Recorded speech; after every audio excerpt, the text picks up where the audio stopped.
Kilalanin, buong pagkatao ng mga Becky na sangkot sa issue ni Dacera. Narito ang listahan ng pangalan ng mga kasama ni Dacera sa pagsalubong ng bagong taon. Top 11, Gregorio Angelo Rafael de Guzman. Si Jigo palayaw niya ay anak ng sikat na singer na si Claire de la Fuente. Nagtapos siya ng kursong Culinary Arts sa Enderun Colleges noong 2015 at nagsimulang magtrabaho bilang crew member at class instructor sa Electric Studio Indoor Cycling. Naging managing partner din siya sa Alec Cafe and Kitchen at executive chef sa The Noodle Studio.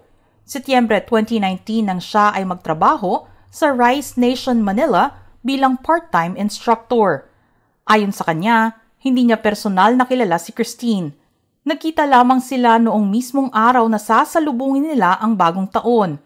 Siya ay imbitado lamang din ng common friend nila ni Christine, subalit makikita naman na fina-follow ng dalaga ang account ni Jigo sa IG.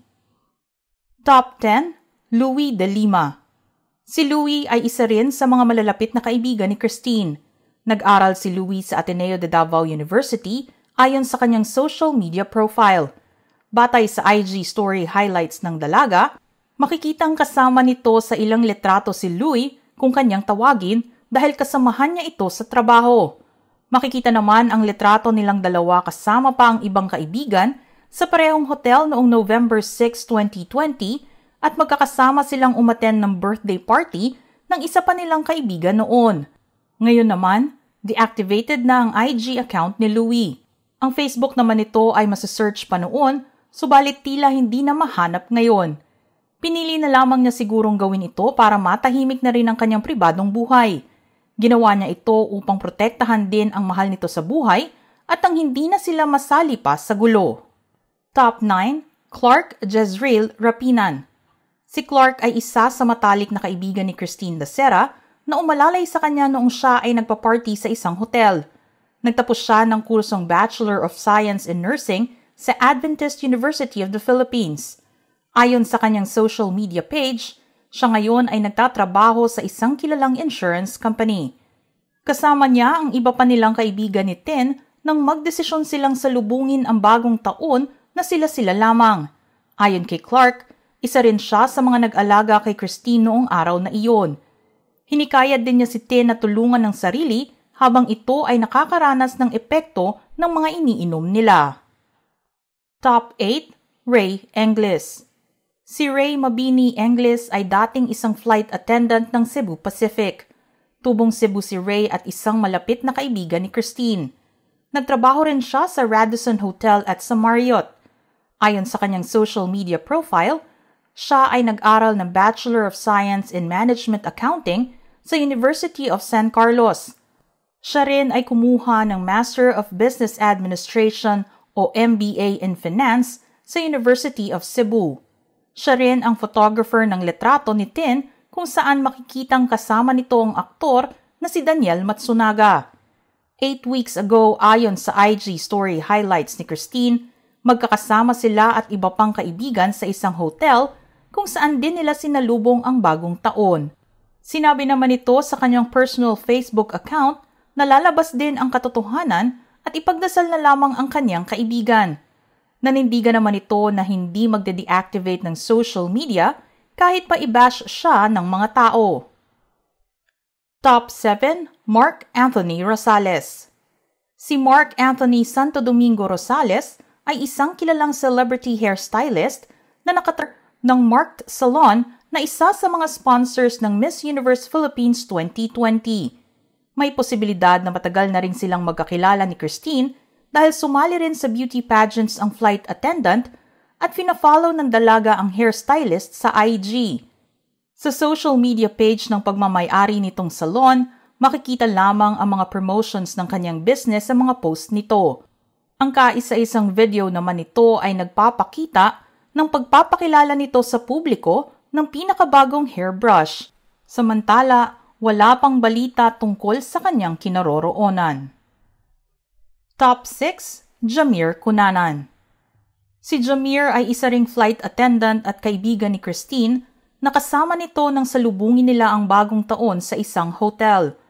Makikita naman sa IG story highlights ni Tin na kasama niya ang kaibigan noong January 3, 2020 at isa pang post naman ay noong November 20, 2020 lamang. Ayon naman sa social media account ni Jamir, may selfie post rin ito na kasama ang kaibigang si Romel na kung saan nagpalit pa sila ng suot na damit habang nasa banyo ng hotel. Samantala noong January 1 naman, pinost niya sa kanyang Twitter ang isang litrato kung saan siya ay nakatingin sa salamin kasama ng caption na 2021 Game Face On. Nitong January 6 naman, nagpost ito ng isang quote mula kay A. Schopenhauer. Hanggang ngayon, hinihintay pa nila ang salaysay nito sa mga kaganapan noong New Year's Eve party nila. Top 5. Valentine Rosales. Si Valentine ay isa sa mga malalapit na kaibigan ni Christine. Kasama siya ng dalaga nang salubungin nila ang bagong taon sa isang hotel. Makikita sa kanyang social media page na fina-follow nila ni Tin ang isa't isa. Sinabi rin niya na siya ang isa sa mga tumitingin sa dalaga habang nagpa-party sila noong bagong taon. Base sa mga naglabasang pahayag, siya ang makikitang nahalikan ni Tin sa hallway ng hotel na pinagpartihan nila. Siya rin ang nagbuhat sa dalaga at nag-aya na bumalik na sa kanilang kwarto. Ayon kay Val, hindi na siya nakapag-party noong araw na iyon dahil nag-alaga na lamang siya ng isang kaibigan. Top 4. Edward Madrid. Isa namang nagngangalang Edward Madrid ang kasama ni na Christine at ng mga kaibigan nito noong mag-celebrate sila ng New Year's Eve at nag-party sa hotel. Sa kasalukuyan, deactivated na ang kanyang social media pages. Isang commenter naman sa Twitter ang nag-post na FB friend niya itong si Edward at naka-activate pa ang account, subalit ilang saglit lamang ay nawala na rin ito agad.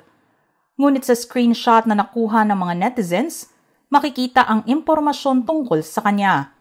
Isa pala itong branch head ng isang kilalang bangko sa bansa.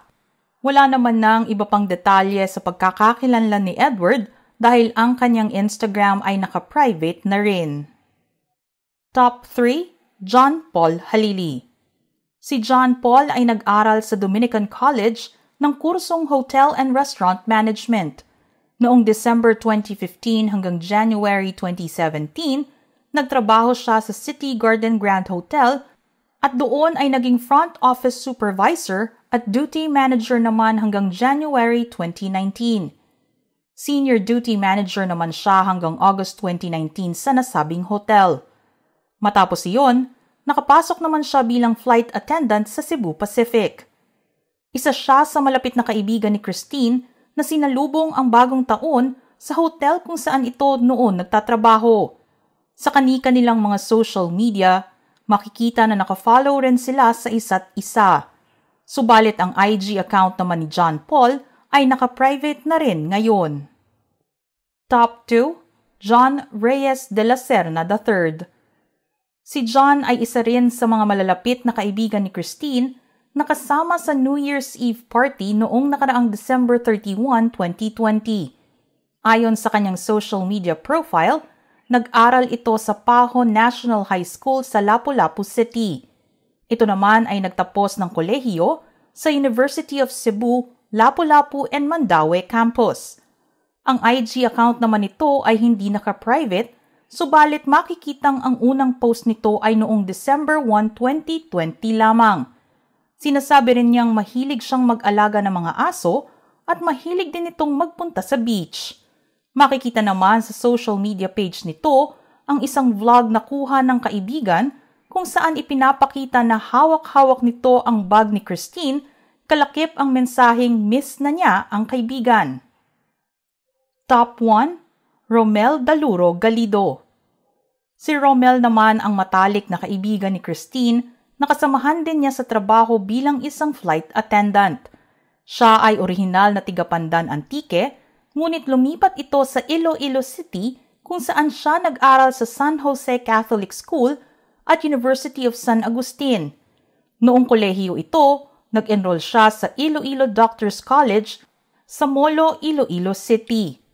Taong 2012 nang ito ay sumali sa Mr. Pogi Contest sa Itbulaga, kung saan isa siya sa mga grand finalist at nanalo ng Best Mr. Pogi Profile Picture Award. Taong 2013 naman, nang siya ay mapasama sa pelikula ni Sian Lim at Kim Chu na Bakit Hindi Ka Crush ng Crush Mo. Nang sumunod na taon naman, lumahok siya sa Gandang Lalaki Contest sa It's Showtime, kung saan isa rin siya sa mga grand finalist. Makikita rin sa kanyang IG ang litrato nila ni Christine habang sila ay nasa trabaho. There you have it, mga ka-showbiz peeps. Anong masasabi ninyo sa ating listahan ngayon? Just comment down below.